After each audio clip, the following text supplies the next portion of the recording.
Hello everyone, I am Sivasri, graduated in 2024. నేను ఆల్గనాక్స్ అనే కంపెనీలో డేటా అనలిస్ట్గా ప్లేస్ అయ్యాను విత్ 3.5 LPA.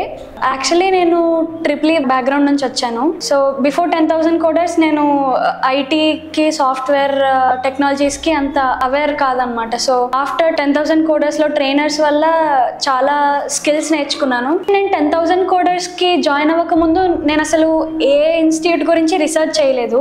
నా ఫ్రెండ్ రిఫర్ చేస్తే నేను జాయిన్ అయ్యా. తనకి 10,000 కోడర్స్ వల్ల జాబ్ వచ్చింది. సో నేను ఇక్కడికి వచ్చాక 10,000 కోడర్స్ వల్ల నేను ఎంత డెవలప్ అయ్యానని చాలా ఎక్కువ తెలుసుకున్నాను. లైక్ నాకు ఎంత వరకు వచ్చు, నా స్కిల్ ఏంటి అని నేను 10,000 కోడర్స్ వల్ల తెలుసుకున్నాను. నా ఫ్రెండ్స్ కూడా ప్లేస్ అయ్యారు, నేను కూడా ప్లేస్ అయ్యాను 10,000 కోడర్స్ వల్ల. I'm very much grateful to 10,000 coders. Triple ఈలో ఉన్నప్పుడు మాకు సాఫ్ట్వేర్ సబ్జెక్ట్స్ ఉండేవి, లైక్ పైథాన్, సైబర్ సెక్యూరిటీ ఇలా ఉండేవి. పైథాన్ నేర్చుకునేటప్పుడు నాకు కోడింగ్ మీద ఇంట్రెస్ట్ వచ్చింది అనమాట. సో అది స్లోగా డెవలప్ అయ్యి అలా నేను ఐటీ వైపు రావాలనుకున్నాను. నాకు అంత స్కిల్ లేకపోయిండే 10,000 కోడర్స్ కి ముందు. 10,000 కోడర్స్ కి వచ్చాక నేను నా స్కిల్ చాలా డెవలప్ చేసుకున్నా. ఇక్కడ ప్రాబ్లమ్ సాల్వింగ్ క్లాసెస్ కానీ, ఇంకా పైథానే కాదు, ఫుల్ స్టాక్ మొత్తం HTML, CSS, జావా స్క్రిప్ట్ ఈ టెక్నాలజీస్ కూడా నేర్చుకోవడం వల్ల అసలు మొత్తం ఎలా ఉంటుంది అని తెలుసుకున్నాను. ఒక website building, front end, back end, ఇవన్నీ. Before joining 10,000 coders I was a graduate from triple E background.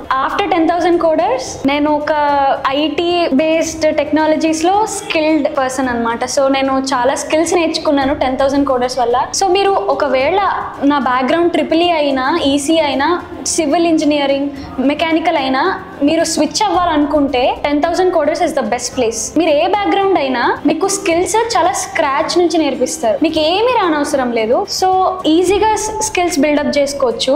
IT jobs కూడా నాకు ట్రిపుల్ ఈ కదా, సివిల్ కదా, మెకానికల్ కదా, ప్లేస్మెంట్ లో మమ్మల్ని తీసుకుంటారా అన్న డౌట్ కూడా అవసరం లేదు. మనం వాళ్ళు నేర్పించిన స్కిల్స్ నేర్చుకొని మనం ఆ స్కిల్స్ లో బాగా డెవలప్ అయితే మన రెజ్యూమేస్ ని వీళ్ళే పంపిస్తారు కంపెనీస్ కి. ఎవ్రీ స్టెప్ వీళ్ళు మనల్ని మానిటర్ చేస్తూనే ఉంటారు. ట్రైనింగ్ నుంచి ప్లేస్మెంట్ కి వెళ్లే వరకు ఎవ్రీ స్టెప్ లో వాళ్ళు మన ఫీడ్బ్యాక్ తీసుకుంటారు, వాళ్ళు మనల్ని మానిటర్ చేస్తూనే ఉంటారు.